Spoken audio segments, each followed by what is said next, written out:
Ya, halo guys, welcome to my channel yang membahas seputar hobi badminton. Pada video kali ini, saya ingin menyampaikan kesan pertama ya, atau first impression pada raket Ibuki Top Gun F21 ya. Raket yang terakhir saya beli ini. Eh, Raketnya sudah saya gunakan dalam beberapa kali kesempatan ya, dan ada hal menarik yang ingin saya sampaikan.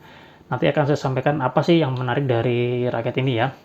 Oke, kenapa saya beli ini? Karena saya penasaran ya dengan raket ini ya, Ibuki, raket dari Jepang. Raket dari Jepang sepertinya menarik ya, mestinya punya kualitas dan performa yang tentunya menjanjikan ya. Itu kemudian kemarin ada juga yang request ya, sebenarnya ada yang request. Sudah lama sebenarnya request karena raket ini bukan raket baru, dan raket ini raket lama, cuma nggak lama-lama banget. Sebenarnya sudah ada yang request lama ya, cuma baru bisa membelinya sekarang. Kemarin saya ngincer yang warna hitam, tapi warna hitamnya habis ya. Adanya tinggal yang harganya mahal-mahal. Jadi ya sudahlah, saya cari yang warna apa, harganya agak miring dan warnanya apa saja, dan dapatnya warna merah ya.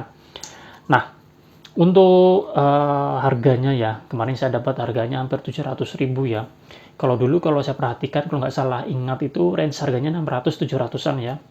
Ada sedikit yang 800, tapi sekarang 600 itu udah jarang banget ya. Kemarin terakhir saya cek itu udah nggak ada kayaknya. Kalau ada mungkin satu dua ya, satu aja.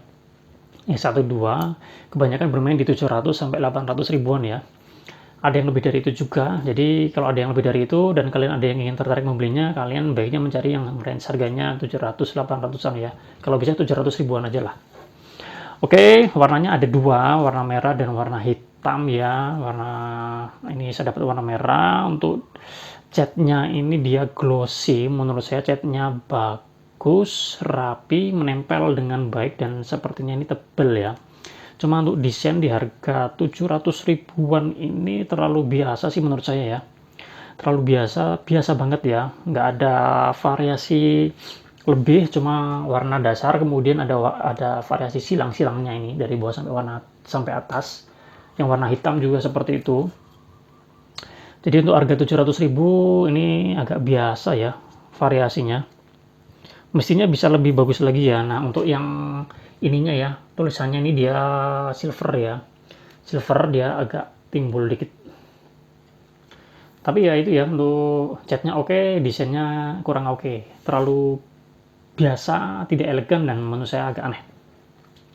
Berbicara spek, ini spek yang saya dapatkan di lapak-lapak penjualnya kan ada tuh yang mereka ada flyernya yang menunjukkan speknya, dan kemarin saya lihat di Instagram juga ada speknya.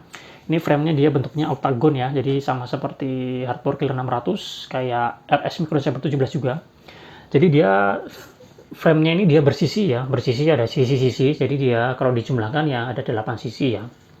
Cuma yang bagian sininya, mukanya ini dia nggak terlalu lancip ya. Kan ada tuh yang lancip tuh, yang modelnya set.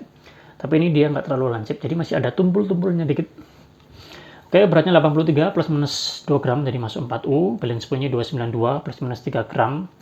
Jadi dia agak berat kepala ya. Memang nggak terlalu berat kepala, jadi agak berat kepala. Kemudian stiffness-nya dia medium. Materialnya secara umum, shaft dan frame-nya tuh dia 30 T Heckmondus grafit. Kemudian untuk tensionnya 22 sampai 24 sampai 28 lbs. Bukan berarti 28 hanya bisa 28 tuh jelek ya.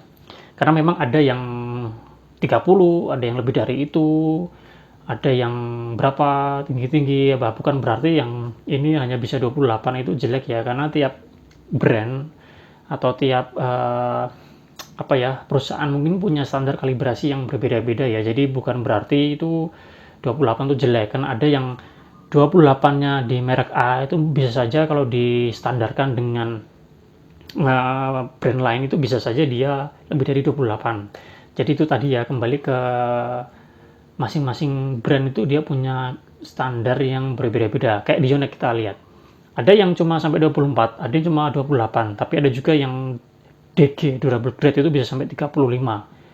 Di Li-Ning juga ada seperti ultra strong dan extra strong yang bisa 30 lebih, sementara yang lain cuma bisa 30. Nah, bisa saja karena framenya ya, bisa saja karena framenya, dan bisa juga karena faktor itu tadi ya, kalibrasinya bisa berbeda. Kalau di Apex kan tinggi-tinggi tuh, tapi realnya kan belum tentu bisa sampai segitu, bisa saja hanya bisa 30 atau berapa. Nah, jadi kembali ya ke kalibrasinya. Grommetnya 80, saya sudah hitung berkali-kali, jumlahnya 80 ya. Kemudian ada yang bertanya apakah 80 ini dia oversize. Tidak ya, tidak oversize, ini standar. Bisa kalian perhatikan, ini dia standar yang nggak oversize. Kalau yang oversize itu Micron Saber 17 itu dia memang dia kelihatan agak oversize. Kalau yang ini sih biasa, cuma dia grompetnya jadi jaraknya berdekatan ya, jadi dia rapat ya ininya ya.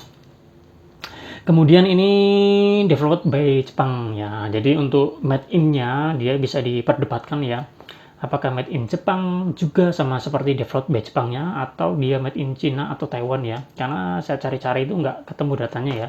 Jadi untuk made in-nya bisa diperdebatkan, cuma kalau nggak salah dulu pernah ada yang bilang itu bukan made in Jepang.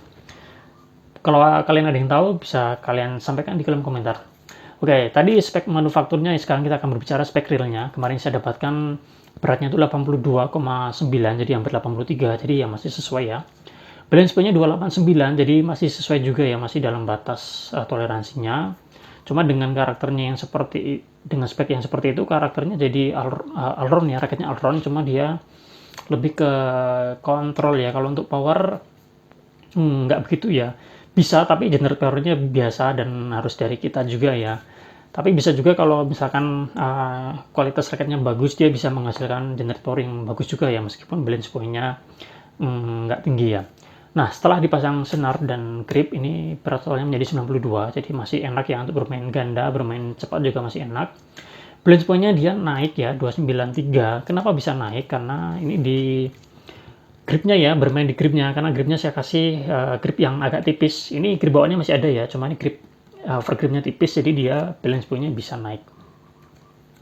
Oke, kemudian bagaimana kesan pertama atau first impression terhadap raket ini? Raket ini kan sudah saya gunakan 4 kali ya, 4 hari, cuma nggak terus-terusan, ada jedanya, dan 1 hari itu ada beberapa game, tapi tidak semua saya pakai di game itu ya, cuma beberapa game yang saya pakai secara full. Nah, kesannya itu sebelum main waktu saya coba swing itu rasanya aneh ya. Anehnya kenapa? Ketika saya swing seperti ini, itu seperti ada ketahan di bagian sini agak ke bawah. Dan ketika ditahan pun di sini juga seperti ada beban ya. Dan ketika ditarik itu agak aneh aja ya. Jadi kurang lebih sama seperti aduh, kena kursi. Seperti ini tuh dia agak ketahan ya, dan ditarik juga seperti ada ketahan dan ketarik ya, jadi swingnya tuh agak aneh. Dan ketika bermain pun ternyata sama juga ya, swingnya tuh agak aneh.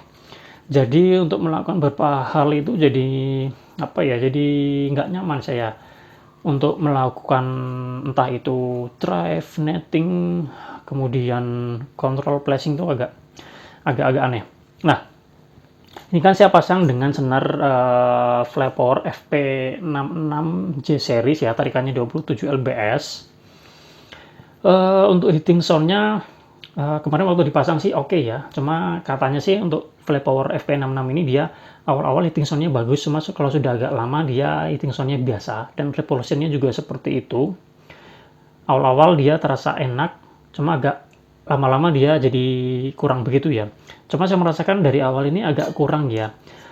Entah karena faktor grommetnya atau karena senarnya ya.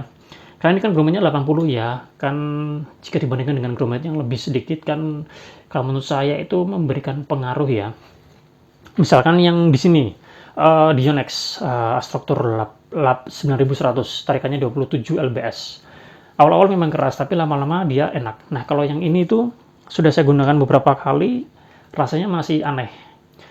Mungkin karena ya itu tadi ya, antara faktor grommetnya yang 80, karena dia tumpukannya jadi banyak ya, kotaknya jadi banyak, atau dari senarnya. Oke, itu tadi. Kemudian seperti yang sampaikan tadi, saya sudah gunakan ya mungkin kalau di total 4 harian ya, 4 hari saya pakai.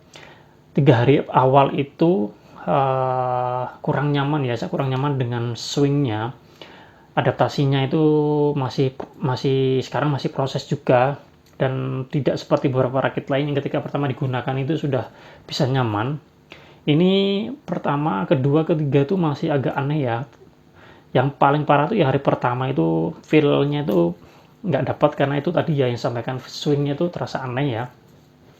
Jadi untuk melakukan drive, untuk netting itu lob, kemudian flashing, control, defense itu jadi agak aneh, jadi nggak maksimal lah, feelingnya nggak dapet.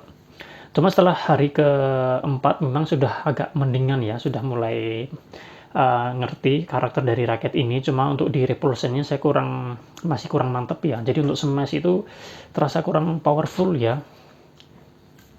Jadi mungkin nanti rencananya saya akan coba nunggu agak lama, kalau nggak nanti ganti senar ya.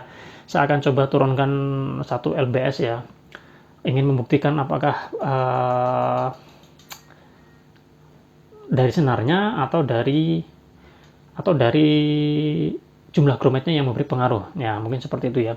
Nah, jadi kesimpulannya menurut saya untuk raket harganya 700 ribuan ini biasanya menurut saya kurang bagus ya dibandingkan dengan raket lain di harga segitu.